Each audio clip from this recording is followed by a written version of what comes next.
Bikin menu tercepat untuk makan sahur.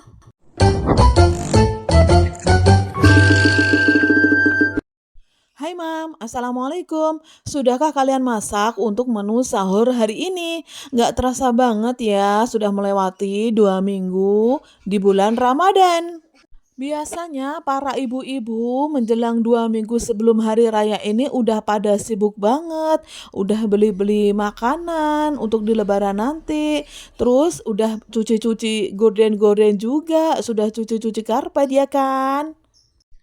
Karena nanti di hari raya pasti akan ada tamu-tamu yang datang. Apalagi kayak aku nih, aku adalah cucu pertama dari kakek nenekku. Jadi adik-adik sepupuku itu pasti selalu datang ke rumah. Dan juga teman-teman kerja pun selalu datang ke rumah. Jadi mulai hari ini pun aku sudah mulai bersih-bersih rumah, ngecat-ngecat rumah gitu. Karena biar di hari raya nanti itu suasana udah bersih, udah rapi, udah wangi juga. Kalau di tempat kalian, hari raya masih ada tradisi angpau nggak? Untuk anak-anak kecil, kalau di tempatku tuh masih ya. Jadi anak-anak kecil itu biar seneng keliling-keliling gitu. Aku juga udah mulai bungkusin-bungkusin angpau yang dibagikan untuk bocil-bocil nanti yang datang ke rumah.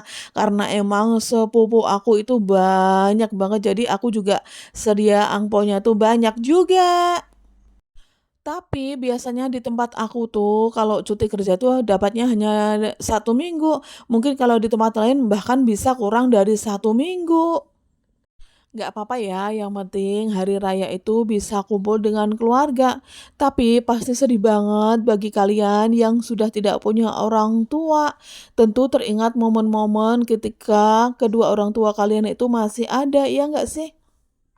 Apalagi ketika terdengar takbir pertama di malam lebaran, aduh hati rasanya seperti diiris-iris, nangis semalaman. Terus di kampungku itu setelah sholat id biasanya masih ada tradisi untuk keliling-keliling di tempat orang-orang yang sudah sepuh atau udah tua gitu. Kalau di tempat kalian masih ada nggak tradisi kayak gitu? Atau cuma di kampung halamanku ya yang masih kental dengan tradisi ujung-ujung kayak gitu? Cerita melulu sampai kita itu lupa tema hari ini tuh masak apa. Hari ini tuh aku masak tumis tahu sama bikin mie goreng. Untuk urusan makan, aku itu nggak pernah neko-neko apa adanya dan yang tersedia di kulkas itu tetap aja dilahap. Karena hidup itu bukan cuma untuk urusan perut dan kalau kita itu banyak-banyak bersyukur, pasti nikmat kita juga akan selalu ditambah. BTW, ini aku bikin mie gorengnya itu aku campuri dengan sayuran, dengan seledri, dengan wortel, dengan kol, dan dengan sosis. Dan juga sedikit daun bawang biar tambah wangi. Ini aku mulai cuci sayur-sayurannya dengan air mengalir. Aku itu selalu nyuci sayuran pakai air mengalir. Terus kemudian dibilas-bilas lagi gitu sampai bersih. Karena aku tuh takut banget ada ulat-ulatnya gitu loh.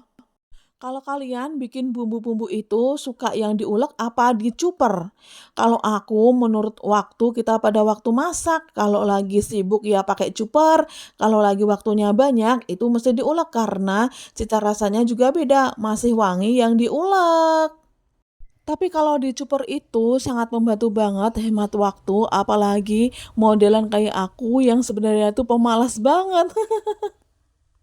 Ini aku mulai bikin mie-nya, terus di kompor satunya lagi aku juga sambil numis tahunya.